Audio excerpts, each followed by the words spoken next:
ओम नमो भगवते वासुदेवाय. सार्थ सुबोध ज्ञानेश्वरी. लेखन व वाचन सौ मनीषा भास्कर अभ्यंकर, महाराष्ट्र, मिरज 416410. अध्याय 18. मोक्ष संन्यास योग. त्रिविध प्रकारचे कर्मफळ भाग 1.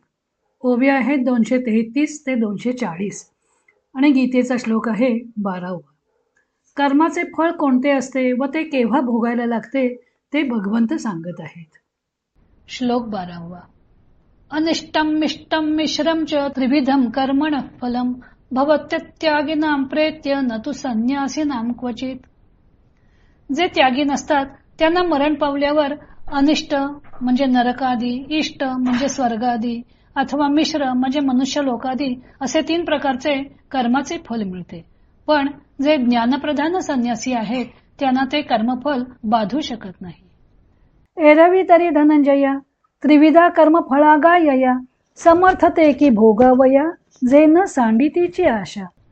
अर्जुना, वास्तविक विचार करून पाहिले तर जे पुरुष कर्मफलाची आशा सोडितच नाहीत तेच या 3 प्रकारच्या कर्माच्या फलाला भोगावयास पात्र होतात. आपणची वियुनी दुहिता की न मम म्हणे पिता तो सुटे की प्रतिग्रहिता जावई शिरके. आपणच मुलीला जन्म देऊन कन्यादानाच्या वेळी ही मुलगी आता माझ्या मालकीची नाही असे बाप म्हणतो. कन्यादानाच्या वेळी असे म्हणून तो मुलीला जन्म देणारा बाप तिच्या मायापाशातून सुटतो व दान घेणारा जावई आपली म्हणून तिला पत्करल्यामुळे मायापाशात अडकला जातो.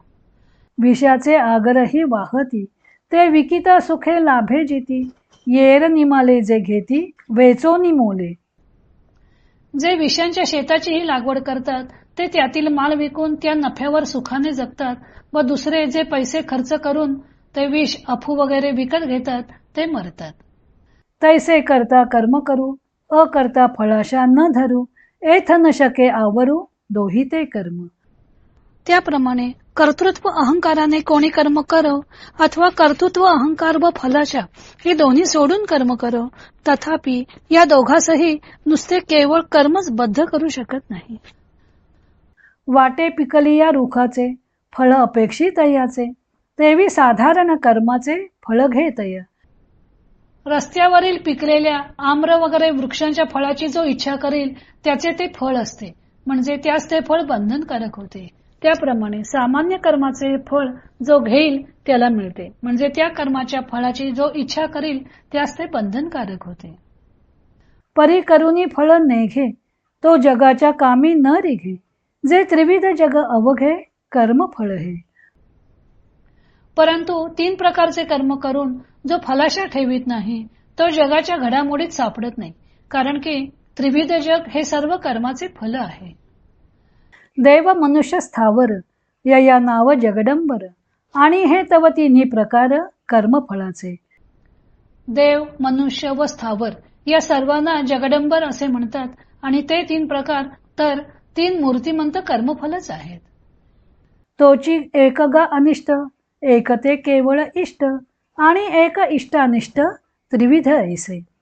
तेच कर्मफल एक अनिष्ट आहे, एक ते केवळ इष्ट आहे आणि एक इष्टानिष्ट असे मिश्र आहे. असे 3 प्रकारचे कर्मफल आहे.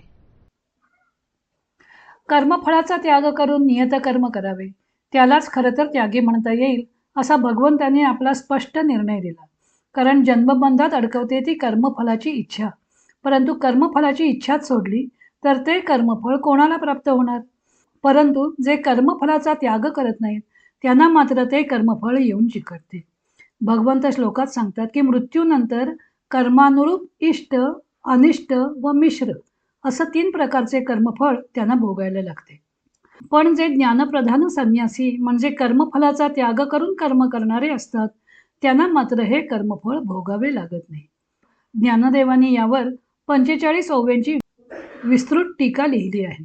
प्रथम समर्थते की भोगावया जे न सांडितीची आशा. कर्मफळाची जे आशा सोडित नाहीत त्यांनाच हे त्रिविध फळ मिळते हे त्यांनी एकाच ओवीत सांगितलं. त्याला कर्मफळ भोगावे लागत नाही कारण फळाची आशा सोडल्यामुळे तो अकर्ता ठरतो. ज्ञानदेव दृष्टांत देताना म्हणतात की बाप मुलीचा जन्मापासून सांभाळ करतो. ही मुलगी एक ना एक दिवस सासरी जाणार आहे हे त्याला माहीत असतं. त्यामुळे मुळात सांभाळताना सुद्धा ही दुसऱ्याची ठेव आहे अशा भावनेने तो सांभाळत असतो. आणि नंतर कन्यादान करताना तिच्या विवाह प्रसंगी कन्यादानाचे उदक जावयाच्या हातावर सोडतो व तिचे त्याला दान करतो. बाप तिच्या मायापाशातून मुक्त होतो, पण जावई मात्र तिला स्वीकारतो, आपली पत्नी म्हणतो आणि तिच्या मायापाशात अडकतो. दुसरा दृष्टांत आहे विषाच्या शेतीचा. शेतकरी शेतात तंबाखू, अफू अशी पिकं घेतो. त्याची विक्री करून आपण आरामात जगतो, पण तो माल जे विकत घेतात ते मात्र मृत्युमुखी पडतात. तैसे करता कर्म करू, अकर्ता फळाशा न धरू, एथ न शके आवरू, दोही ते कर्म. या ओवीचा दांडेकर प्रतीतील बाबाजी पंडितांच्या प्रतीतील अर्थ न पटणारा आहे. बाबाजी पंडित म्हणतात की अहंकार धारण करणारा कर्माचा करता कर्म करो किंवा अहंकाररहित झालेला अकर्ता कर्मफलाची आशा न करो, येथे कर्म दोघांनाही सोडू शकत नाही. दांडेकर सांगतात की त्याप्रमाणे कर्तृत्व अहंकाराने कोणी कर्म करो अथवा कर्तृत्व अहंकार व फलाशा सोडून कर्म करो, तथापि त्या दोघांनाही नुसते केवळ कर्मच बद्ध करू शकत नाहीत. योगेश्वरानंद म्हणतात की कर्म करूनही कर्त्यास अथवा कर्मच टाळणाऱ्या अकर्त्यास जर फलाशा नसेल तर त्यांना कर्म बंधनकारक होत नाही.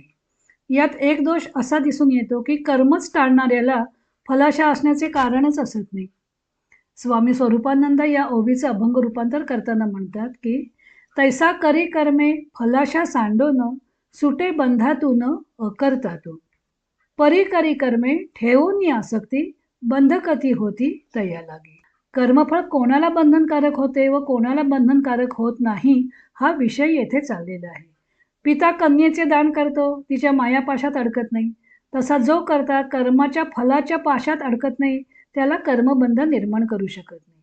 पण जो अहंभावाने कर्म करतो व जो कर्माच्या फळाची आशा धरतो त्या दोघांनाही कर्माचा बंध निर्माण होतो. ज्ञानदेव आणखी एक उदाहरण देतात. रस्त्यावर आंब्याचे झाड आहे, त्याचे फळ पिकून खाली पडले. वाटेने जाणाऱ्याला त्याची इच्छा झाली तर तो ते फळ उचलतो, त्यामुळे ते फळ त्याला मिळते. त्याप्रमाणे सर्वसाधारणपणे जो कर्मफळाची अपेक्षा करतो त्याला ते फळ प्राप्त होते. परंतु जो कर्म करूनही त्या कर्मफळाची इच्छा करत नाही तो या संसाराच्या सुखदुःखांपासून अलिप्त असतो. ती सुखदुःखे त्याला भोगावी लागत नाहीत. देवयोनी, मनुष्य योनी, स्थावर योनी वगैरे सर्व जे काही जगडंबर आहे ते सर्व कर्मफलाच्या त्रिविध प्रकारातून प्रकट झालेले आहे. इष्ट, अनिष्ट आणि मिश्र असे कर्मफळाचे 3 प्रकार आहेत. पुढे ज्ञानदेवांनी या 3 प्रकारच्या कर्मांचे स्पष्टीकरण केलेलं आहे. तो भाग आपण उद्या पाहू.